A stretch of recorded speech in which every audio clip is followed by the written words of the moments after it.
Assalamualaikum warahmatullahi wabarakatuh.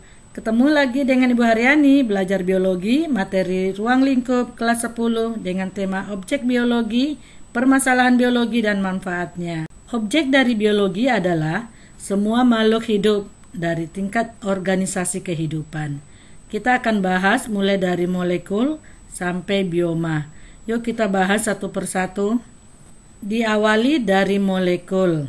Molekul merupakan gabungan unsur-unsur membentuk senyawa kimia seperti oksigen, O2, air, H2O. Selanjutnya ada sel, yaitu interaksi antar molekul membentuk unit terkecil dari kehidupan, misalnya sel hewan dan sel tumbuhan. Sedangkan kumpulan sel dengan bentuk dan fungsi yang sama itu adalah jaringan. Contohnya jaringan epidermis pada tumbuhan dan jaringan epitel pada hewan. Jika jaringan yang memiliki fungsi yang sama bergabung akan membentuk organ, misalnya paru-paru. Susunan organ-organ yang berinteraksi menjalankan fungsi tertentu dikenal dengan sistem organ. Misalnya sistem pernapasan, gabungan dari organ hidung, faring, laring, trakea, bronkus, bronkiolus, dan alveolus. Nah, sistem organ-organ ini bergabung membentuk organisme atau individu. Individu ada yang bersel satu, contohnya bakteri, dan bersel banyak adalah manusia. Interaksi individu di lingkungan tertentu membentuk populasi, misalnya kumpulan manusia di aula. Komunitas adalah interaksi antar populasi di habitat yang sama. Contohnya kumpulan kuda, kumpulan rumput, kumpulan belalang di padang rumput. Nah, jika ada hubungan timbal balik antara biotik dan abiotik, itu adalah ekosistem. Contohnya ekosistem kolam terjadi interaksi antara ikan dengan ikan dan ikan dengan air, dan interaksi-interaksi yang lainnya pada kolam tersebut. Bioma adalah interaksi antar ekosistem meliputi wilayah luas dengan iklim yang sama, misalnya bioma gurun. Selanjutnya kita akan membahas permasalahan biologi pada tingkat organisasi kehidupan. Apa aja sih permasalahan tersebut? Kita lihat permasalahan pada tingkat molekul. Misalnya berkurangnya pasokan oksigen pada eritrosit karena kelainan bentuk seperti bulan sabit, contohnya penyakit anemia sel sabit. Lanjut kepada tingkat sel, ada sel darah merah yang pecah atau lisis karena virus. Contoh pada tingkat jaringan, berkurangnya kepadatan pada jaringan tulang, menyebabkan kerapuhan yang dikenal dengan osteoporosis. Kemudian kelainan pada organ-organ, contohnya organ patah, ada rabun senja, nyctalopia, ada hipermetrop yaitu rabun jauh.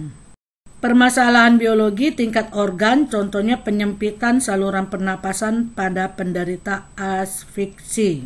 Seseorang penderita COVID-19, seseorang penderita AIDS, seekor kucing kena rabies adalah permasalahan secara individu. Sedangkan tingkat populasi, misalnya penyebaran virus COVID-19 dari satu orang ke orang yang lainnya. Selanjutnya tingkat komunitas. Adanya dampak penangkaran burung secara liar terhadap kelestarian makhluk lainnya, kaitannya dengan rantai makanan. Pengundulan hutan mengurangi habitat satwa liar dan merusak ekosistem. Kebakaran hutan hujan tropis, permasalahan tingkat bioma. Penipisan lapisan ozon dapat menyebabkan kanker kulit dan penyakit lainnya karena banyaknya masuk radiasi sinar ultraviolet yang berbahaya. Berbagai permasalahan telah kita bahas, namun tentunya biologi juga memiliki segudang manfaat di berbagai bidang. Contohnya bidang pertanian. Tumbuhan bersifat unggul seperti tomat warna ungu, semangka tanpa biji. Sifat unggul juga ada pada hewan, yaitu pada bidang peternakan yang didapat dengan cara inseminasi dan bastar.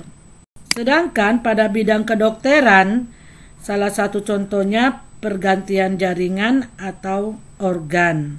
Pada bidang industri, contohnya pembuatan yogurt melalui fermentasi dengan bantuan mikroorganisme.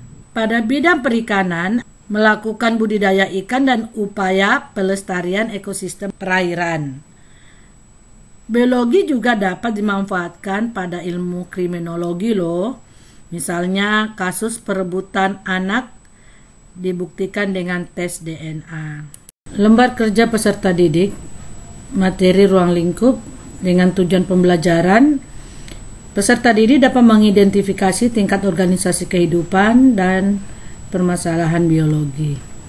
Kita akan membahas tentang teka-teki silang, di mana disediakan sebuah petunjuk pertanyaan secara mendatar maupun menurun. Misalnya nomor 1 kumpulan sistem organ untuk mendatar, dan nomor 2 juga ada kumpulan dari jaringan. Jadi peserta didik pertanyaan mendatar akan dijawab secara mendatar di sini.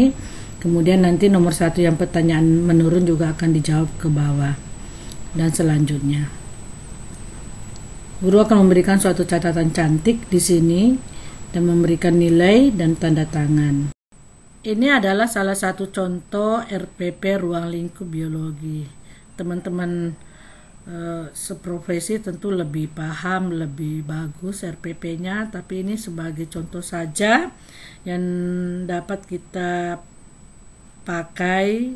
RPP ini sudah terdiri dari komponen utama, ada tujuan pembelajaran, kegiatan pembelajaran, asesmen pembelajaran.